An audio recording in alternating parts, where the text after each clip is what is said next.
في لحظة واحدة الدنيا كلها وقفت في اللحظة دي، الملعب كله بيتنفس معاه نفس النفس، والعيون كلها مركزة على نقطة واحدة، على رجل واحدة، على ركبة واحدة. بس الركبة دي فيها كل الحلم. في نهائي بطولة أوروبا سنة 2016 كريستيانو رونالدو وقع على الأرض، مش مجرد سقوط، دي كانت لحظة شك. هل دي النهاية؟ هل خلاص انتهى المشوار؟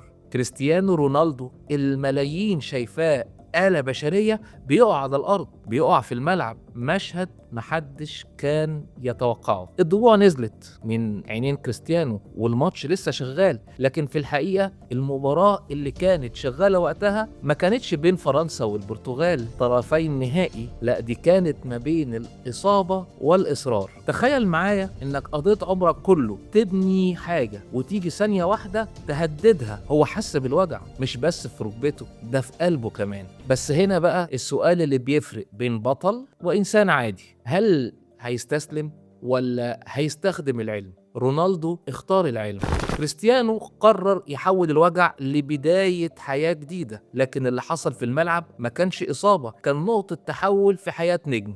علشان نفهم ازاي وقف تاني لازم نرجع لأول خطوة خالص، لبداية الحلم. قبل ما ندخل في موضوع الإصابة والعلاج خليني أرجعكم معايا شوية لبداية الحكاية. رونالدو يا جماعة مش مجرد لاعب، ده مثال حي لفكرة إن الحلم الكبير ملوش سقف. اتولد في جزيرة صغيرة جدا اسمها ماديرا في البرتغال، جزيرة هادية جدا ما فيهاش لا جمهور ولا أضواء، لكن فيها طفل عنده طموح أكبر من الجزيرة كلها. الولد ده كان بيحب الكورة لدرجة إنه كان بينام بيها حرفيا. لو شفتوه وهو صغير هتلاقوه دايما بيجري ورا الكورة حتى لو المطر نازل. في الوقت اللي أطفال تانيين كانوا بيلعبوا أتاري، هو كان بيتدرب على انه ازاي يسدد الكورة في احسن اداء. وفي الوقت اللي غيره بيروح ينام هو كان بيجري في الملعب الترابي. المدربين في ماديرا كانوا بيقولوا عليه ده مش طفل بيلعب كورة، ده كورة لابسة تيشيرت. في سن 12 سنة تخيلوا طفل سايب اهله وجزيرته ورايح لوحده لشبونة علشان ينضم لأكاديمية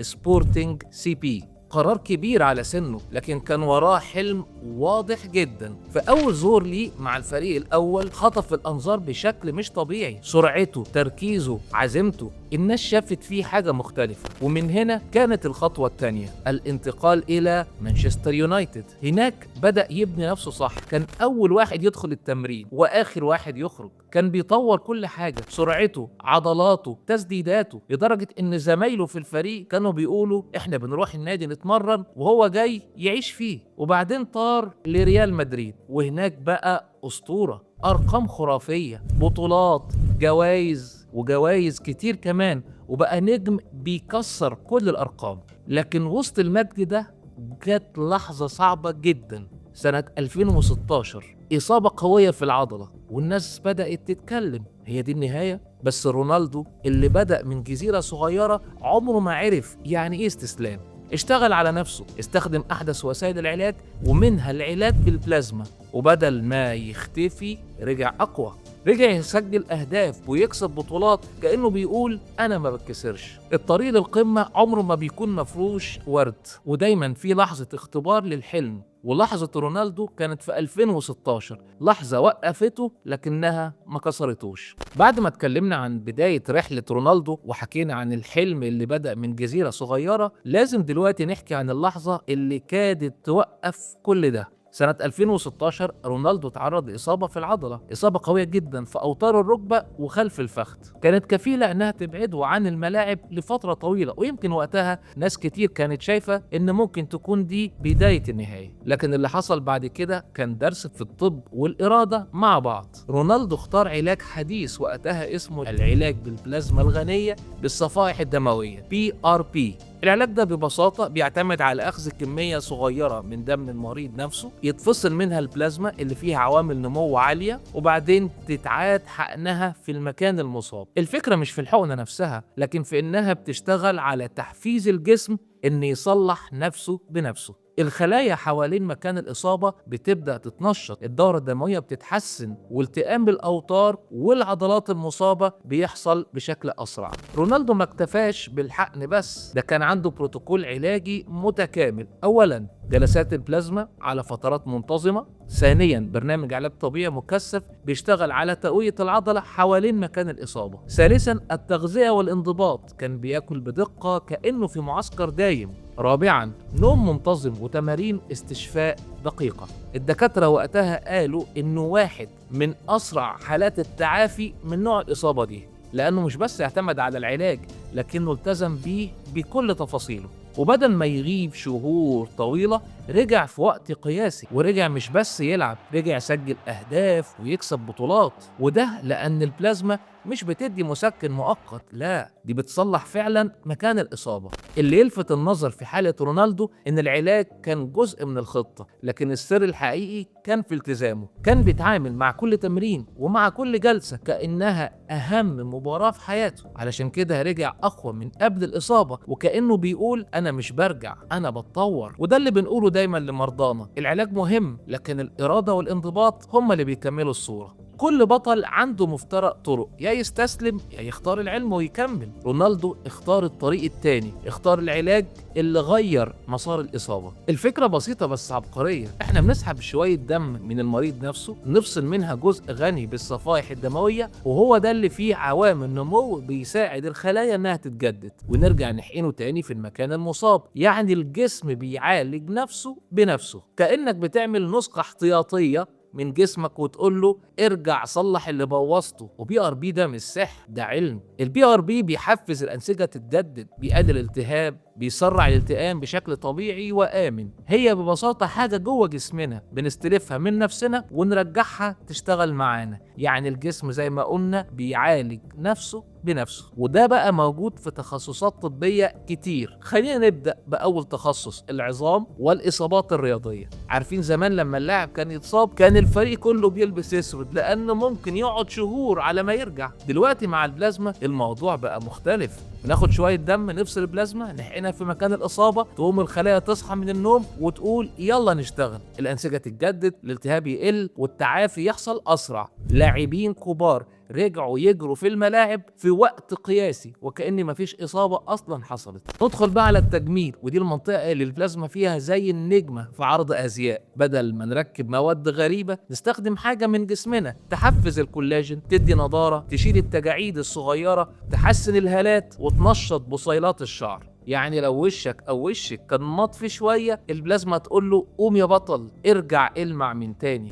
نيجي بقى الموضوع مهم، النساء والتوليد، وده المجال اللي البلازما فيه بقت بطلة حقيقية. بعد الولادة أو مع التقدم في العمر بعض السيدات بيعانوا من جفاف أو ضعف في الأنسجة أو حتى مشاكل بسيطة في التحكم في البول. البلازما هنا بتتدخل بهدوء وذوق، بتنشط الدورة الدموية، بتقوي الأنسجة، بتحفز إنتاج الكولاجين. النتيجة راحة أكتر، ترطيب طبيعي، ثقة راجعة من غير جراحة ولا وقت راحة طويل. وفي حالات زي الالتهابات المزمنة أو بطء التئام الجروح، البلازما بتساعد جدا على التعافي السريع، كأنها بتقول للجسم قوم وشد حيلك. في مجال الخصوبة وتأخر الإنجاب البلازما ليها دور في بعض وليس كل حالات تأخر الإنجاب، وده هنتكلم عنه في حلقة منفصلة. ومش بس كده، البلازما ليها استخدامات تانية. في الأسنان بتساعد على التئام اللثة بعد العمليات، في الأنف والأذن بعد الجراحات، وفي الجروح المزمنة عند مرضى السكر بتبقى عاملة زي مسرع طبيعي للشفاء. البلازما مش موضة ولا رفاهية، دي طريقة ذكية إن جسمك أو جسمك يشتغل لمصلحتك من غير جراحة ومن غير مواد غريبة، بجلسة بسيطة وسريعة، وكل ده بإمضاء جسمك نفسه. ولو طبقنا الكلام ده على كريستيانو هنلاقي ان الطب ساعده والعلاج كان طريق الرجوع، لكن الحقيقة ان القوة الحقيقية عمرها ما كانت في الحقنة وبس، كانت في عزيمته وإرادته، وكانت في الحب اللي حواليه. عارفين يا جماعة، ورا كل قصة نجاح كبيرة في حد وقف في الظل، دعم، ساعد، شال من غير ما يطلب حاجة. ورونالدو مش استثناء. وراه أم حقيقية بمعنى الكلمة، والدته اللي اسمها ماريا دولوريس دو سانتوس افيرو. عاشت حياة صعبة جدا، كانت الظروف المادية قاسية والأسرة فقيرة جدا. تخيلوا إنها كانت بتشتغل في أكتر من وظيفة علشان تقدر تأكل ولادها، عشان حلم ابنها ما يموتش. كانت بتصحى بدري ترجع متأخر، وكل ده عشان تشتري له كوتشي أو كورة أو تي شيرت أو تدفع له مصاريف التمرين. رونالدو نفسه قال في أكتر من حوار إنه لولا أمه ما كانش وصل لأي حاجة. هي اللي صدقت في حلمه من قبل العالم كله ما يسمع اسمه، هي اللي كانت تودعه كل يوم وتقول له أنا مؤمنة إنك هتكون حاجة كبيرة. ولما سافر لشبونة وهو طفل كانت بتكتم خوفها علشان ما يحسش إنه لوحده، كانت بتبكي في الليل وتبتسم له في الصبح. ولما بقى نجم ما نسيهاش لحظة، جاب لها بيت وعلاج وراحة، لكن أهم من كده فضل شايفها مصدر قوته. وحتى في البطولات لما بيسجل هدف تلاقي الكاميرات على طول تجيب وشها، دموعها اللي فيها فخر السنين.